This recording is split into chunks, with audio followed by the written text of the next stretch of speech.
आज आपण ओळख करून घेणार असलेलं पुस्तक रहस्य कथांचा संग्रह आहे आणि त्याचबरोबर या पुस्तकात एक अभिनव प्रयोग केला गेला आहे.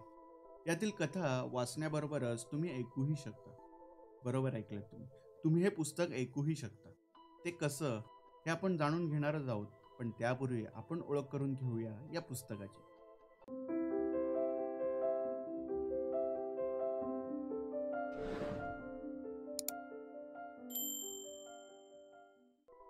पुस्तकाचं नाव आहे रहस्य 4x4. लेखिका आहेत धनश्री पावणसकर. प्रकाशक आहेत इंडी प्रेस. लेखिका धनश्री पावणसकर यांनी लिहिलेलं रहस्य हे एक रोचक आणि रहस्य कथांचा कथासंग्रह आहे.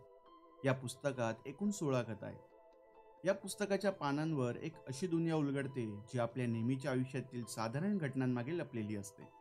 प्रत्येक कथा आपल्या आसपास घडणाऱ्या सामान्य दिसणाऱ्या घटनांमागचे गूढ आणि गर्भित संदर्भ समोर आणते. आपल्या आसपास अनेक घटना घडत असतात व वरवर पाहता त्या सामान्य वाटतात, पण अनेकदा त्यांना गुन्हेगारी पार्श्वभूमी असते. अशाच कथांचं रहस्य उलगडतो हा कथासंग्रह. प्रत्येक कथा आपल्याला एका नवीन अनुभवाची सफर घडवते. कधी एखाद्या साध्या व्यक्तीच्या जीवनात घडणारे अद्भुत प्रसंग, तर कधी एखाद्या घटनेच्या आड लपलेल्या रहस्यांचा उलगडा. या सर्व कथा आपल्या मनावर खोलवर ठसा उमटवतात. या कथा वाचकांना एक वेगळ्याच विश्वात घेऊन जातात. आपल्या दैनंदिन जीवनातील साध्या साध्या प्रसंगांमधून उलगडणारी ही रहस्य वाचकांना थक्क करून सोडतात. लेखिका धनश्री पावणसकर यांनी सहज सोप्या भाषेत हा संग्रह लिहिला आहे. साधी आणि सरळ भाषा असूनही लेखिकेने रहस्य निर्मितीची कला उत्तम प्रकारे सादर केली आहे. या पुस्तकाची विशेषता म्हणजे हे पुस्तक वाचकांना फक्त वाचण्याचा नव्हे, तर ऐकण्याचाही आनंद देते. प्रत्येक कथेच्या शेवटी QR कोड दिलेला आहे. कोडच्या साहाय्याने कथा ऐकण्याची सोय उपलब्ध आहे. हा एक अभिनव प्रयोग या पुस्तकात केला आहे. त्यामुळे पुस्तकाचा अनुभव अधिक समृद्ध होतो.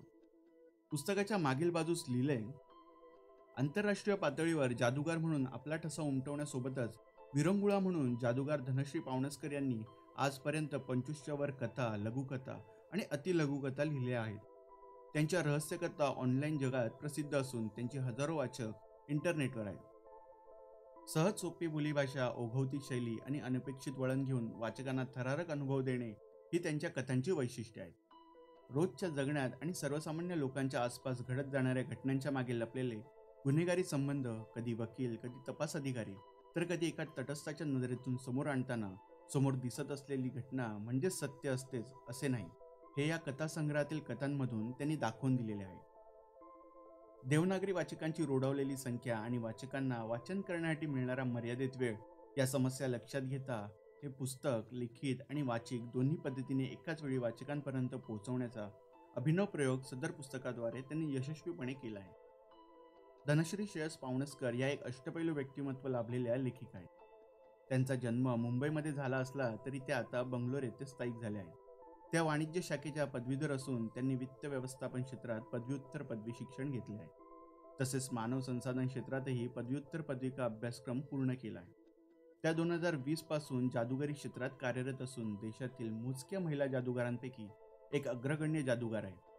टिलिसम आणि किस्मे कितना है दम सारख्या राष्ट्रीय आणि आंतरराष्ट्रीय स्पर्धात त्यांनी पारितोषिके जिंकली असून देश विदेशातील हजारो लोकांचे जादूच्या माध्यमातून मनोरंजन केले आहे. 250च्या वर जादूचे प्रयोग त्यांनी आजवर यशस्वीपणे केले असून 2022 साली स्वकृता चॅरिटेबल ट्रस्ट आणि महाराष्ट्र जादूगार संघाकडून त्यांचा जादू आणि या व्यवसायातील योगदानासाठी सन्मान करण्यात आला आहे. तुम्हाला साधारण दिसणाऱ्या घटनांमध्ये दडलेल्या रहस्यांचा उलगडा करणारे हे पुस्तक एक वेगळाच अनुभव देईल. तुम्ही हे जर पुस्तक वाचलं नसेल तर नक्की वाचा आणि वाचलं असेल तर तुमचे अभिप्राय कमेंट करा. पुन्हा भेटू नवीन पुस्तकासोबत. तोपर्यंत व्हिडिओला लाईक करा आणि शेअर करा.